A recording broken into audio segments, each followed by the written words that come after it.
welcome back to my channel, His Love, Her Home, where this mom talks love, learning, and truth when it comes to homeschool and motherhood. If you are new around here, let me introduce myself.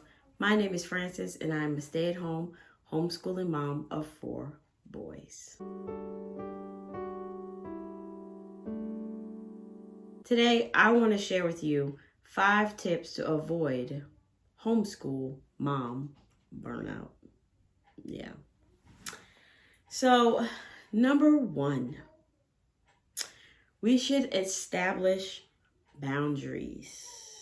I know this might be something that might be hard when you have little ones.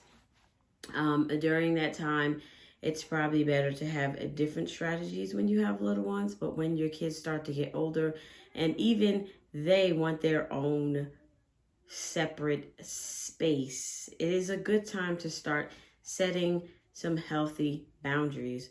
When your kids are even small, you can let them know, like, mommy's gonna take 15 minutes and I need you to sit here for that 15 minutes.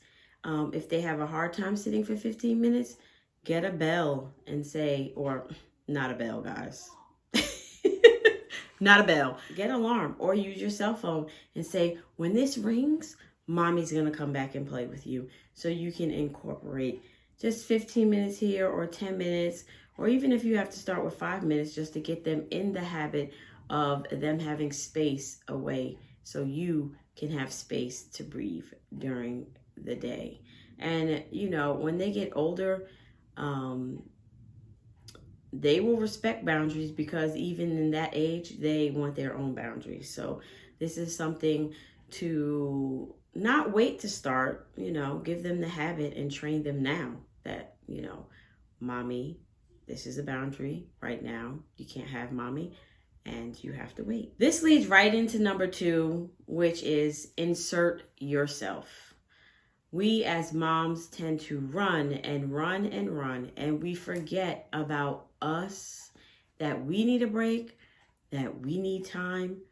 We have to give it to ourselves. As I already said, sometimes it's not possible to get half an hour or an hour, but sometimes you have to know, like, you know what? The kids, when they're napping, sometimes you nap, yes, but at that time, that is a good time for you to say, I need to fill myself up. If you're not an early bird, incorporate yourself throughout the day, yes. And you can put slots, 10, 15, and the kids are fine because guess what? They want to go play with their Legos too. So it's not hard to insert yourself throughout the day. This also goes into having a set morning routine and an evening routine that helps to fill you up.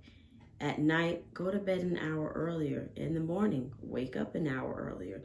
These are all things that we could do to make sure that we are full so we do not go down a rabbit hole of feeling tired and depressed and stuck in a cycle of, oh, all I do is this all day, all night. And it does happen, but there are a lot of ways to prevent it from happening. So 1, boundaries. And in those boundaries, make sure you insert yourself. Number 3 is exercise. Y'all, this is something that I don't like to do, but I know that when I start to stress, if I go for a walk or if I get on my treadmill or elliptical, I'm going to feel way better. So this is something even for me now, y'all, that I'm just like, yeah, it's time to start doing and letting that stress go on my exercise machine or going for a physical walk. They really mentally and physically, like, exercise is so fabulous for us. I feel like it's not like I don't struggle with it. It's just that I don't want to do it. So maybe I'm just hard-headed. Yeah. Maybe I'm just hard-headed. So I've saved the best and last ones for those of you that are still on here watching. Let's go. Number 4. Set a reset night. And what do I mean by this? I live by this. And when I say live, I live by this. Mama, if there is ever a time where you feel exhausted and tired and you can't think and your brain is full and everything is happening too fast, too much, set a reset night. And when I have a reset night, you can do it your own way that you figure out how to do it. But what I do is I let my kids know.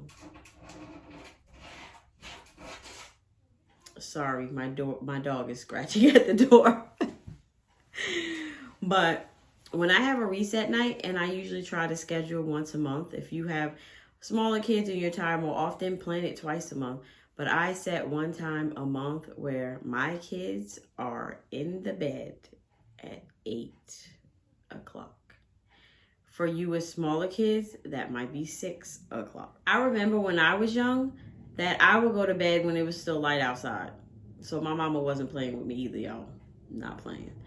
But I set a reset night where not only are they in the bed at 8, but I plan to get in the bed a half an hour later.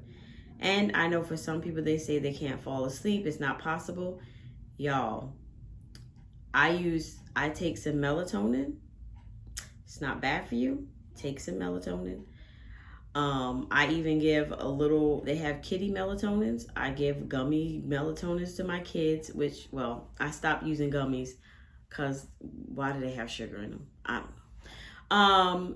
So yeah, take some melatonin. I take some melatonin. We go down and that's it. There's nothing else for the night.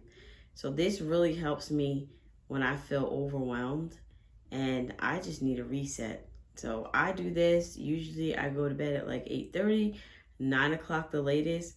And it feels so good because I pop up at like 5:36 in the morning and I feel good. So this is something that I definitely do to avoid burnout. The last thing, and I know this is something that moms who are busy probably cannot do this all the time, but the last thing I would say for number 5 for not burning out is separation and silence. Y'all, separation and silence. And I say this because sometimes we as mothers think that we can go and go and go and be around our kids all the time. Now, hey, there's nothing wrong with being around your kids all the time. I'm a homeschool mom and I love being around my kids, but number 1, separation is good for you and is good for your kids. So yeah, separation and silence. And by this, I mean you can plan with your husband and say, honey, I want to go away for 24 hours. Y'all, you don't have to spend $200 to get a room somewhere. You can find somewhere. Now, don't go nowhere where you're going to get jumped. Don't go checking in nowhere where you might get robbed. Like, okay, go to a decent town, the one you can find. Don't spend tons of money doing this either because you can find deals out there.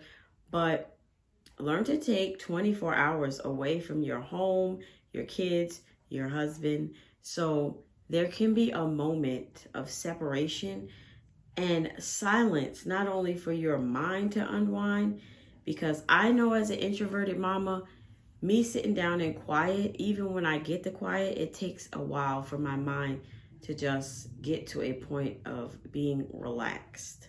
So it's very important to get separation and silence for yourself when you can to keep you from becoming burnt out. Mamas, I hope this has helped you today. If you want to see more, make sure you subscribe and like and hit that notification bell so you do not miss any more videos that I have coming for you. As always, guys, do what serves your home. And this mama will check you out next time. Bye.